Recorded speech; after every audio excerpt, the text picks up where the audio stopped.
Most CNC reviews show you a big sign or a simple pocket cut. I want to do something a little bit different. I carved a 3D landscape of Mount Hood into a hardwood pen blank, and then engraved the coordinates right onto it using a laser. This is a look at how the WizMaker Artisan 01 fits into a real studio workflow. I'm Graham, and welcome to Diode Press.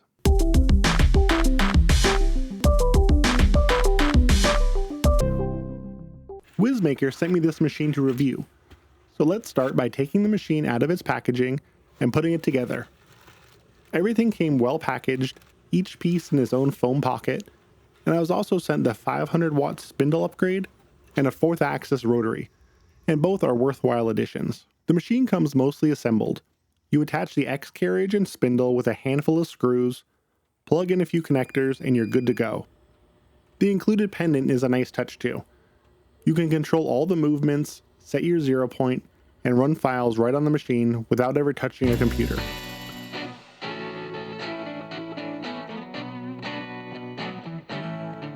Enough about the assembly, let's see what the machine's capable of.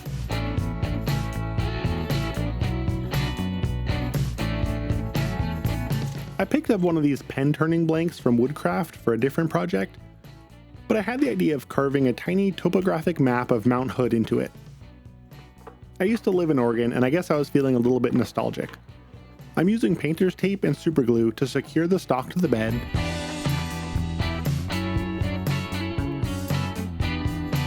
and then taking one last measurement of the wood to make sure everything matches my model.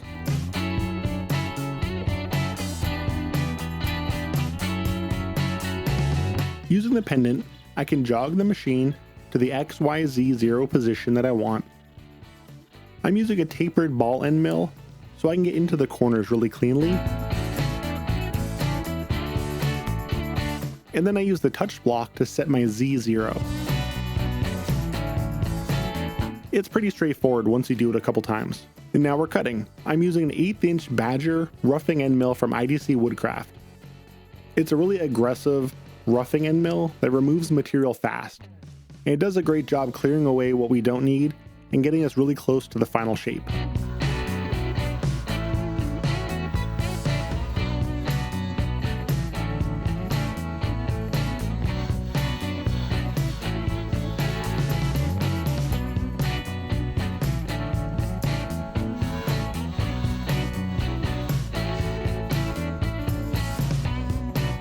A little cleanup, and now we can swap over to the tapered ball end mill for the finished pass.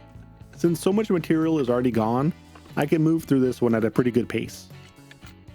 My XY coordinate is still dialed in from before, but I reset my Z0 with a new end mill before I get going. Here's a quick look at what all this looks like inside of G-Cinder. My first impression of this machine is really positive.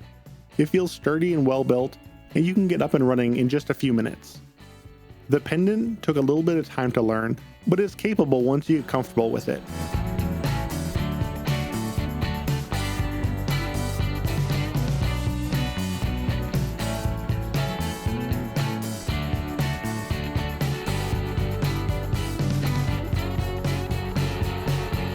One thing worth mentioning is the footprint. The work area is over 16 inches and the machine itself is over 24 inches deep. You'll want a dedicated spot for it, whether that's on a shelf, a cart, or like a purpose-built table. These brushes here do a really great job of cleaning up any fuzzy wood left after the cuts. In a previous video, I reviewed the WizMaker Wand laser, and it happens to fit perfectly on the bed of the Artisan 01. I decided to use it to engrave Mount Hood and the latitude and longitude coordinates on the front of the piece, which was a really nice way to finish it off. I used blue painter's tape to do some test burns first, just to see where I wanted the text before committing. Looking at it now, I kind of wish I placed the text a little bit lower, but that's what next time's for. What surprised me about the Artisan is how capable it feels even at the small scale. Carving a detailed landscape into a pen blank isn't the most forgiving test, and it handled it really well. It's not a production machine, and it's not trying to be, but for makers and hobbyists who want to carve or prototype and build finished objects in like a small studio setting, it fits really good into that workflow. If you're curious about adding it to your process, I've linked everything down below, including the wand laser, which has its own full review. So thanks so much for watching, and I'll see you in the next video. Thanks for watching! To keep up with the videos when they're posted, make sure to subscribe to the channel.